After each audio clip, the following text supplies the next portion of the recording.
Hello everyone, welcome back to NCERT gateway. Class 6 की geography से ये है chapter 8, India, climate, vegetation and wildlife. चलिए chapter start करते हैं।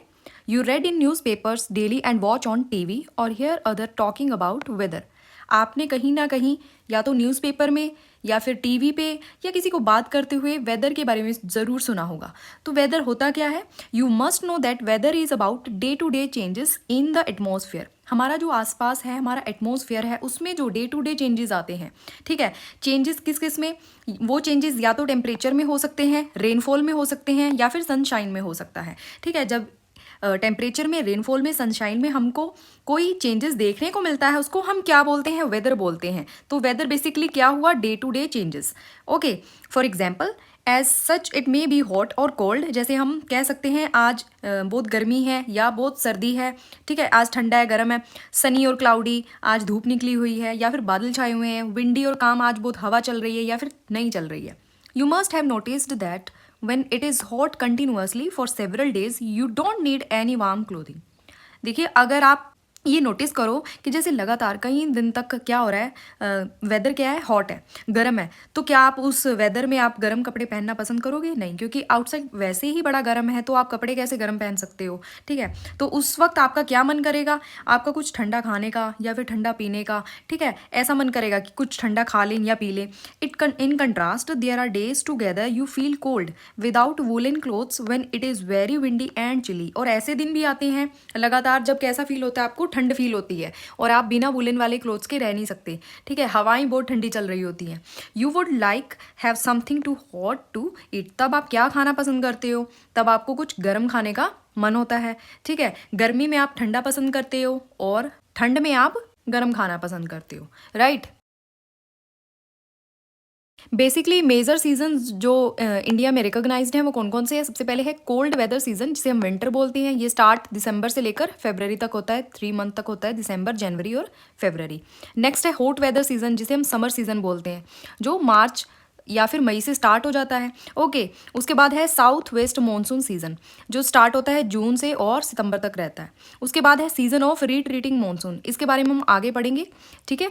मानसून और रीट्रीटिंग मानसून ये अच्छे से डिटेल में पढ़ने वाले हैं हम। ओके, तो ये मेजरली 4 सीजन यहाँ पे दिए गए हैं जो इंडिया में रिकॉग्नाइज्ड हैं, राइट। सबसे पहले पढ़ेंगे कोल्ड वेदर सीजन और winter. During the winter season the sun rays do not fall directly in the region. Basically हम इंडिया के बारे में पढ़ रहे हैं, तो जो विंटर सीजन में सन की रेज होती हैं वो सीधी नहीं पड़ती हैं, ठीक है। जब किसी रीजन पर डायरेक्टली जो सन की रेज हैं वो फॉल ना करें, ठीक है, तब वहां पे जो वेदर होगा वो कैसा होगा? कोल्ड होगा। Okay, as a result the temperature are quite low in northern India. North India में अगर आप देखो, जब डायरेक्टली सन की जो रेज हैं वो फॉल नहीं हो रही होती हैं, तो टेम्परेचर डाउन चला जाता है, लो होता है, जिसकी वजह से वहाँ पे विंटर फील होती है। ओके, नेक्स्ट है हॉट वेदर सीजन। ये ठंड था और ये गर्म है, वो हॉट वेदर सीजन, जिसे हम समर बोलते हैं, summer season. In the hot weather season sun rays more or less directly fall in this region. देखिए, विंटर में डायरेक्टली जो सन की रेज थी वो फॉल नहीं हो रही थी, लेकिन अब समर में जस्ट इसका ऑपोजिट होगा। अब क्या होगा? सन की जो रेज हैं वो ज़्यादा या फिर कम, तो ये डायरेक्टली फॉल करेंगी बेसिकली इस रीजन पर। टेम्परेचर बिकम्स वेरी हाई, और होगा क्या? अब टेम्परेचर क्या होगा? हाई होगा। हाई होने की वजह से अब यहाँ पे क्या होगा? गर्मी होगी और ड्राई विंड्स चलेंगी, जिसको हम क्या बोलते हैं? लू बोलते हैं। बेसिकली इंडिया में जो जो ड्राई विंड्स चलती हैं, हॉट और ड्राई, उसको हम बोलते हैं लू, ब्लो ड्यूरिंग द डे। और ये कब चलती हैं? समर सीजन में। ये यहाँ पे कोई एक्टिविटी दे रखी है, ठीक है, इसे आप पॉज करके इसे आप एक्टिविटी को आप कर सकते हो, देख सकते हो। नेक्स्ट आगे क्या है? साउथ वेस्ट मानसून सीजन और रेनी सीजन, बारिश का मौसम और season. This season is marked by the onset and advance of monsoon. अब ये क्या है? इसमें बेसिकली होता क्या है, जब आपकी बारिश का जो मौसम है वो बारिश आने वाली होती है या फिर आ गई होती है, उसको हम मानसून बोलते हैं, ठीक है। The winds blow from Arabian Sea and Bay of Bengal towards the land. देखिए, हमने इंडिया का मैप देखा था कुछ इस तरह से। इस साइड क्या था हमारा? कौन सी वाटर बॉडी थी? अरेबियन सी था। ओके, और ये वेस्ट साइड है, ये ईस्ट साइड है। यहाँ पे कौन सी वाटर बॉडी है? बे ऑफ बंगाल, राइट। तो इसमें क्या कहा गया है? जो हवाएं हैं कहाँ से? सी से लैंड की तरफ आती हैं, ठीक है। अरेबियन सी से यहाँ और बे ऑफ बंगाल से भी लैंड की तरफ जो विंड्स ब्लो करती हैं, ये जब हवाएं आती हैं सी से लैंड की तरफ तो अपने साथ क्या लेकर आती हैं, मॉइस्चर लेकर आती हैं, ठीक है। When these wind strike the mountain barriers rainfall occurs, और जब ये हवाएं माउंटेन से टकराती हैं तो यहाँ पे क्या होता है, रेनफॉल होती है। ओके, नेक्स्ट यहाँ पे क्या है, नेक्स्ट है सीजन ऑफ रीट्रीटिंग मॉनसून और autumn. Wind move back from the main land to Bay of Bengal. देखिए अब यहाँ क्या हुआ था, जो विंड्स थी वो कहाँ कहाँ से ब्लो कर रही थी, वाटर बॉडी से लैंड की तरफ ब्लो कर रही थी। अब होगा क्या, रीट्रीटिंग मॉनसून में जस्ट इसका ऑपोजिट होगा, जब ये मेन लैंड से वापस वाटर बॉडी की तरफ ये हवाएं जाएंगी। जैसे यहाँ पे बात हुई है main land to the Bay of Bengal, जब ये हवाएं कहाँ जाएंगी, मेन लैंड से बे ऑफ बंगाल की तरफ जाएंगी। This is the season of the retreating monsoon. अब इस सीजन को क्या नाम दिया गया है, रीट्रीटिंग मॉनसून कहा गया है। अब इसमें होगा क्या, जो इंडिया का ये सदर्न पार्ट है, ये वाला जो हिस्सा है, ठीक है, बेसिकली जो आंध्र प्रदेश और ये तमिलनाडु वाला हिस्सा है, यहाँ पे क्या होगी, रीट्रीटिंग मॉनसून में यहाँ पे रेनफॉल आपको देखने के लिए मिलेगी, ठीक है। तो basically southern parts of the India particularly Tamil Nadu and Andhra Pradesh receive rainfall in this season. तो तमिलनाडु और आंध्र प्रदेश में कब रेनफॉल देखने को मिलती है, रिट्रीटिंग मॉनसून में।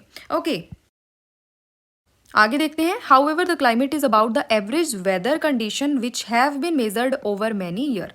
देखिए हमने वेदर देखा, वेदर क्या था, डे टू डे चेंजेस थे टेम्परेचर में, रेनफॉल में या फिर सनशाइन में। ओके, तो यहाँ पे वर्ड है क्लाइमेट। क्लाइमेट क्या है, जब हम उस वेदर का एवरेज निकालते हैं, ठीक है, जब कई सालों में उसका एवरेज निकालते हैं कि यहाँ पे पर्टिकुलरली यहाँ पे हॉट है, यहाँ पे कोल्ड है, तो उसको हम क्लाइमेट बोलते हैं। मान लो माउंटेन वाला जो इलाका है, जो एरिया, वहाँ पे हम क्या बोलते हैं यूजुअली, कि वो ठंडा है, तो वहाँ का वेदर हम बताते हैं कि वहाँ पे वेदर कैसा है, ठंडा है, ठीक है। तो हमने उस जगह का क्या निकाला, वो एवरेज निकाला।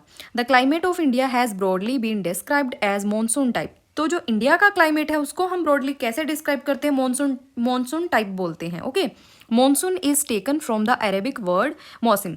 अब ये जो मॉनसून वर्ड है, ये अरेबिक वर्ड है, किससे निकला है, मौसम से। ओके, विच मीन्स सीजन, जिसका मतलब क्या होता है, सीजन्स, अलग अलग सीजन्स जैसे हमारे यहाँ पे भी देखने को मिलते हैं। Due to India's location in the tropical region most of the rain is brought by monsoon wind. अब होता क्या है, इंडिया की जो लोकेशन है, ठीक है, इंडिया की लोकेशन कैसी है, इक्वेटर, और देखिए यहाँ पे 0 डिग्री इक्वेटर है, यहाँ पे ट्रॉपिक ऑफ कैंसर है 23.5 डिग्री पे। आपको पता है, राइट, मैंने आपको बताया था जब हमने ग्लोब वाला चैप्टर किया था, 0 डिग्री यहाँ पे इक्वेटर है, तो हमारा इंडिया जस्ट यहाँ पे, ठीक है। तो ये ट्रॉपिक ऑफ कैंसर है, इसीलिए ये ट्रॉपिकल रीजन है। ओके, ट्रॉपिकल रीजन हुआ ये। इसी वजह से जो यहाँ पे रेन आती है, यहाँ पे बरसात आती है, वो किस वजह से आती है, मॉनसून विंड्स की वजह से आती है। Okay, agriculture in India is dependent on rains. जो इंडिया में खेती बाड़ी है वो डिपेंड करती है किस पे, बारिश पे, ठीक है। Good monsoon mean adequate rain and a bountiful crop. तो जो गुड मॉनसून है उसका मतलब क्या है यहाँ पे, कि एडुकेट रेन हुई है, अच्छी खासी बारिश हुई है, जिसकी वजह से क्रॉप भी अच्छी हुई है, ठीक है। ये नहीं कि ज़्यादा रेनफॉल हो गई और क्रॉप भी खराब हो गई। Okay, adequate rain.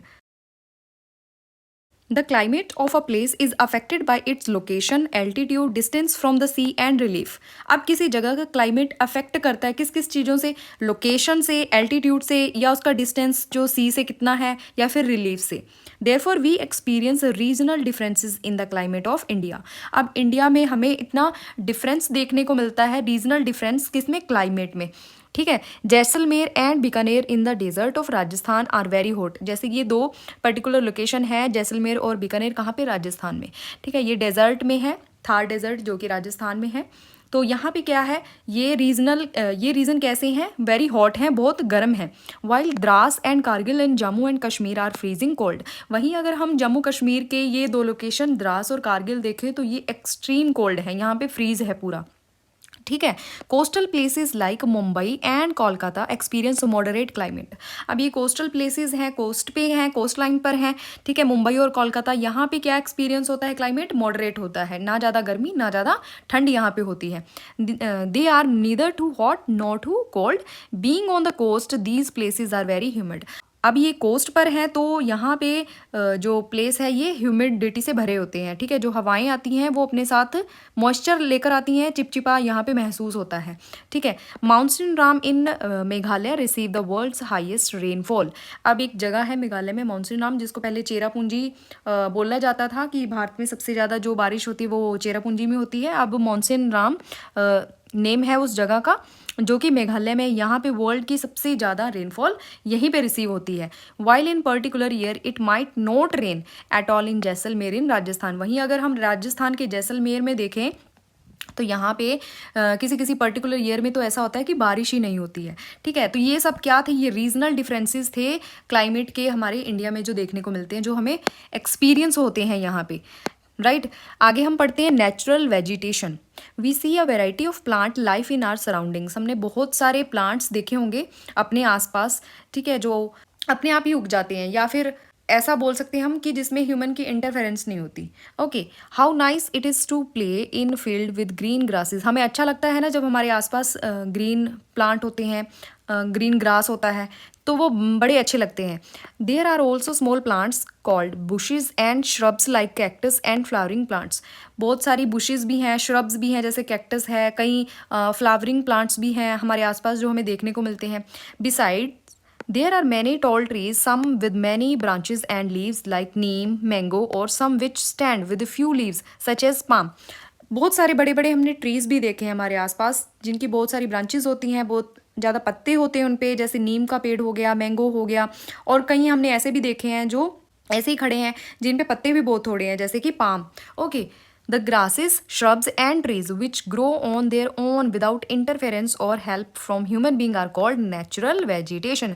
अब कहा क्या गया है कि नेचुरल वेजिटेशन होता क्या है, जब ये ट्रीज जो हम देख रहे हैं हमारे आसपास, ये बिना ह्यूमन इंटरफेरेंस के अपने आप ही नेचुरली ग्रो कर जाते हैं।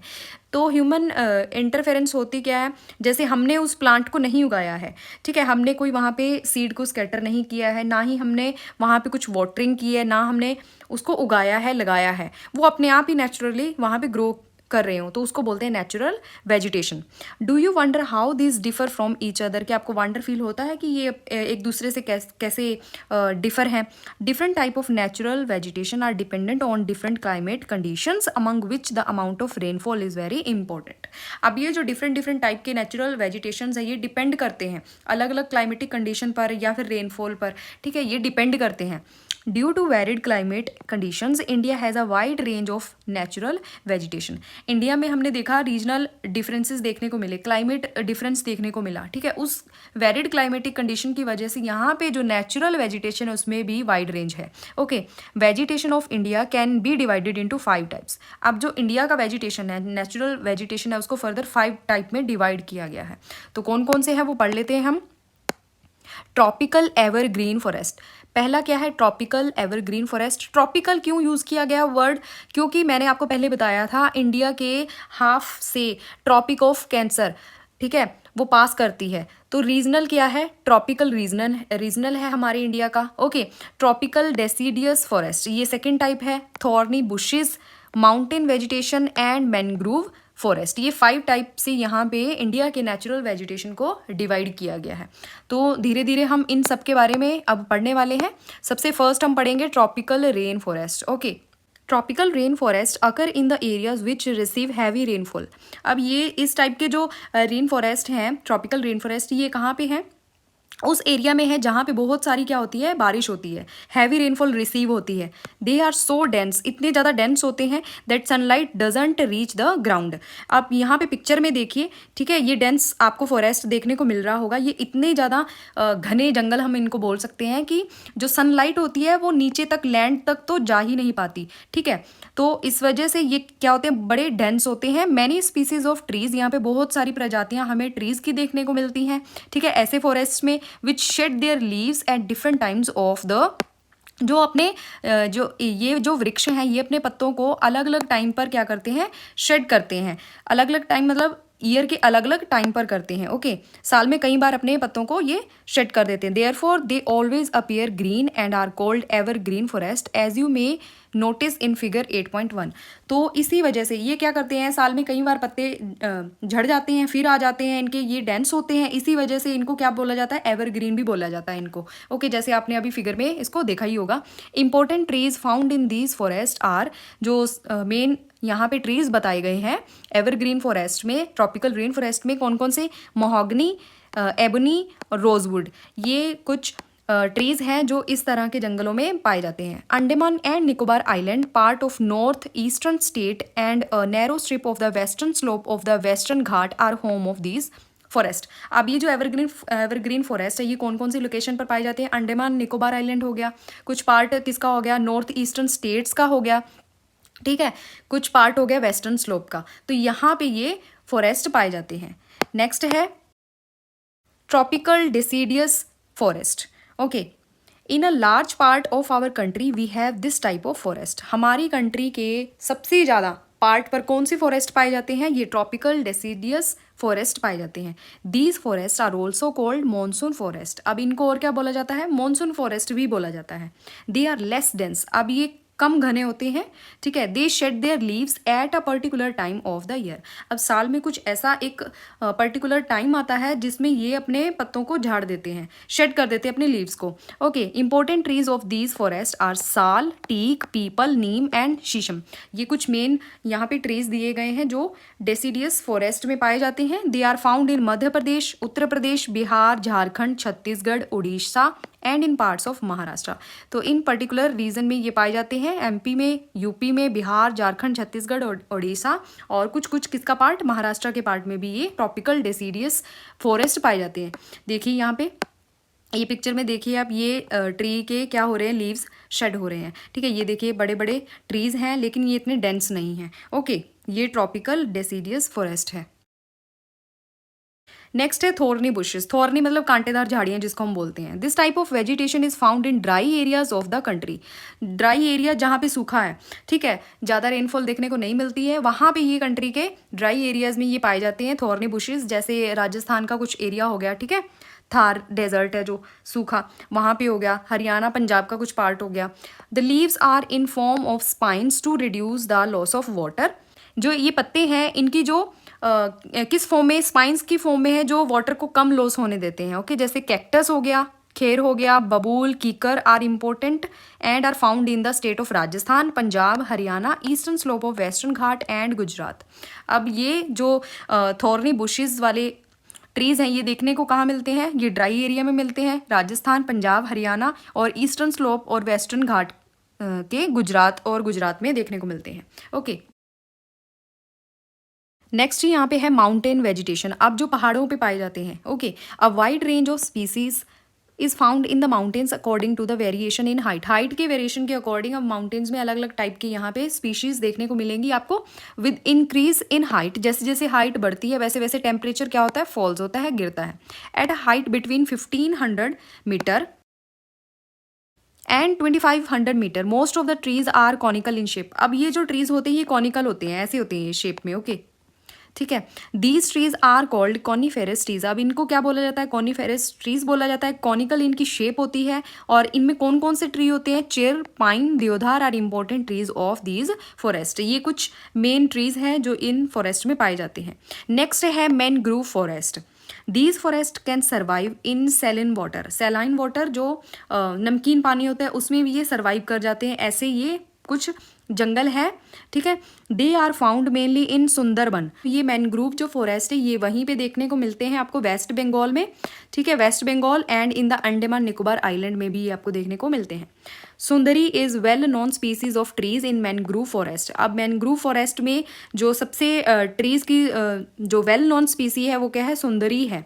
Okay, after which Sundarban have been named. इसी की वजह से यहाँ पे पर्टिकुलर इस डेल्टा का नाम पड़ा था सुंदरबन। ओके, नेक्स्ट है वाई आर फॉरेस्ट नेसेसरी। अब ये फॉरेस्ट क्यों ज़रूरी हैं।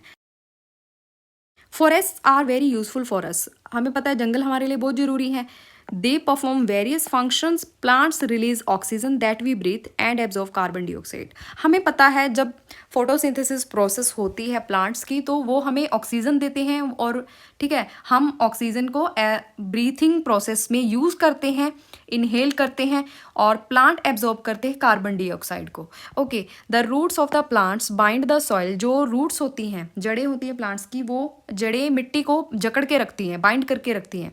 They control soil erosion. इसी वजह से जो मिट्टी का कटाव होता है वो कंट्रोल में रहता है, क्योंकि जो वृक्ष की जड़ें हैं वो मिट्टी को बाइंड करके रखती हैं। Forest provide us with timber for furniture. लकड़ी हमें मिलती है फर्नीचर के लिए, और फ्यूल के लिए लकड़ी मिलती है। फोडर, कुछ फूड आइटम्स हमें मिलती हैं। मेडिसिनल प्लांट्स हमें देखने को मिलते हैं। हर्ब्स, कुछ औषधियाँ मिलती हैं।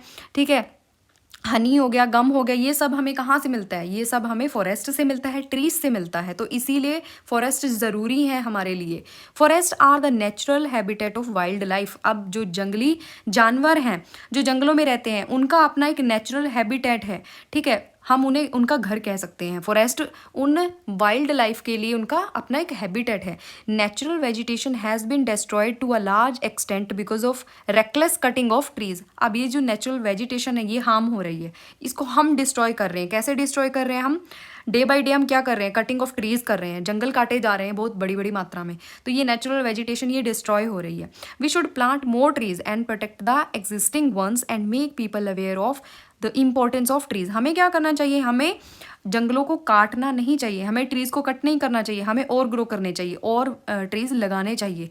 और जो पहले से हैं उनको भी हमें बचा के रखना होगा, उनकी भी हमें देखभाल करनी चाहिए। ठीक है, क्योंकि जो ट्रीज है हमारे लिए बहुत इम्पोर्टेंट है, और हमें पीपल को इन इम्पोर्टेंस के बारे में भी अवेयर करना पड़ेगा। We can have special programmes like Van Mahotsav to involve more people in making our earth green. तो ये कुछ प्रोग्राम है यहाँ पे, वन महोत्सव प्रोग्राम है जिसमें लोगों को अवेयर किया जाता है कि अपनी धरती को, अपनी अर्थ को ग्रीन रखना है, कैसे ग्रीन बना सकते हैं। ओके, ये यहाँ पे क्या है? प्रोग्राम है। नेक्स्ट यहाँ पे है वाइल्ड लाइफ।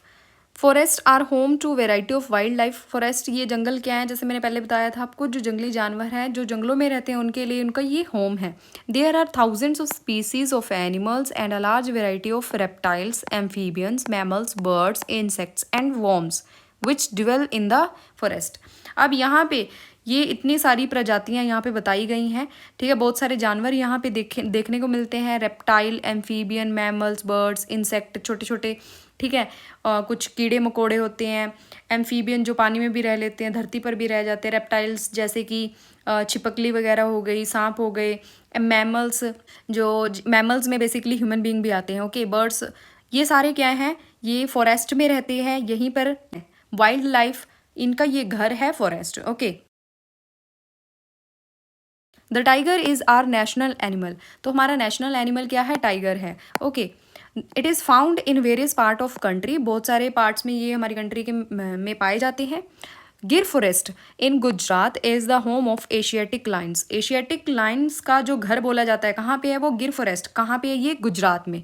ठीक है, elephants and one horned rhinoceros roam in the forest of Assam. Assam में एलिफेंट और वन हॉर्न राइनोसोर देखने को मिलते हैं। Elephant are also found in Kerala and Karnataka. Elephant और कहाँ कहाँ पे है? केरला में भी है, कर्नाटका में भी है।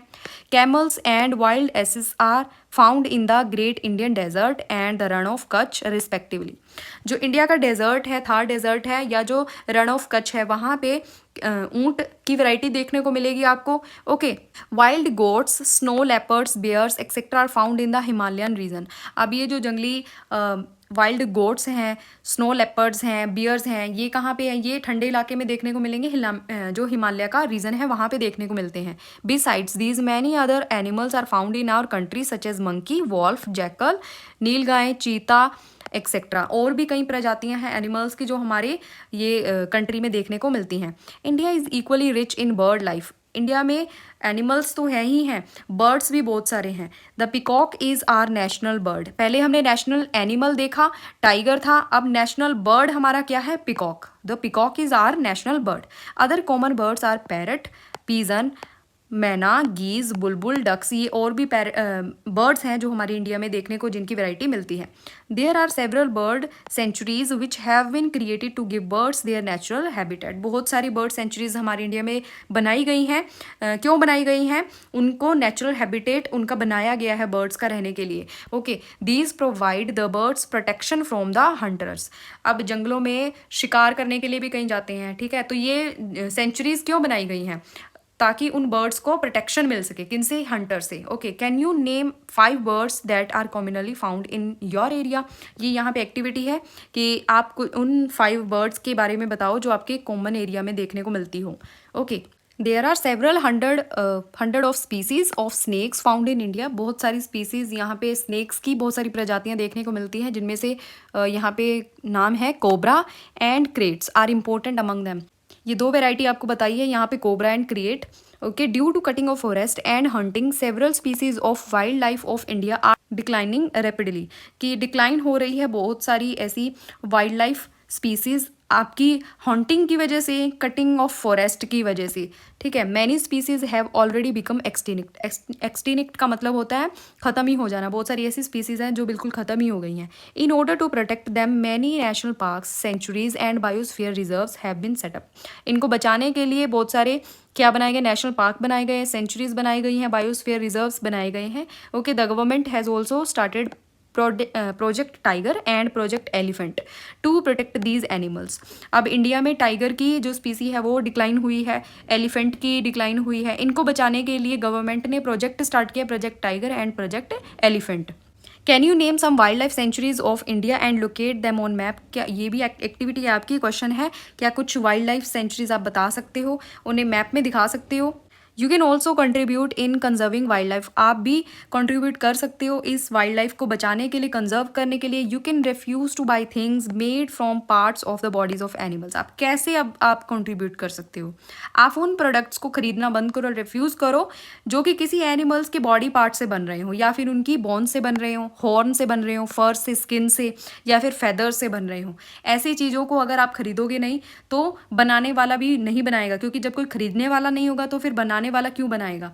Okay, every year we observe wildlife week in the first week of October. October के फर्स्ट वीक में हमें वाइल्ड लाइफ वीक देखने को मिलता है टू क्रिएट अवेयरनेस। इसमें अवेयर किया जाता है पीपल को of conserving the habitats of the animal kingdom, कि जो इनका नेचुरल हैबिटेट है, जैसे फॉरेस्ट इनका नेचुरल हैबिटेट है, उसको बचाओ, उसको कंजर्व करो, ठीक है। एनिमल किंगडम का वो क्या है? नेचुरल हैबिटेट है। ऐसे आप क्या कर सकते हो? कंट्रीब्यूट कर सकते हो। तो यहीं पे आपका ये चैप्टर कंप्लीट होता है। कोई टॉपिक अगर नहीं समझ आया हो तो प्लीज़ कमेंट कीजिए, और ऐसी ही यूज़फुल वीडियोस को देखने के लिए जुड़े रहिए NCERT गेटवे यूट्यूब चैनल के साथ। तो मिलते हैं नेक्स्ट चैप्टर में, तब तक के लिए take care and thank you for watching.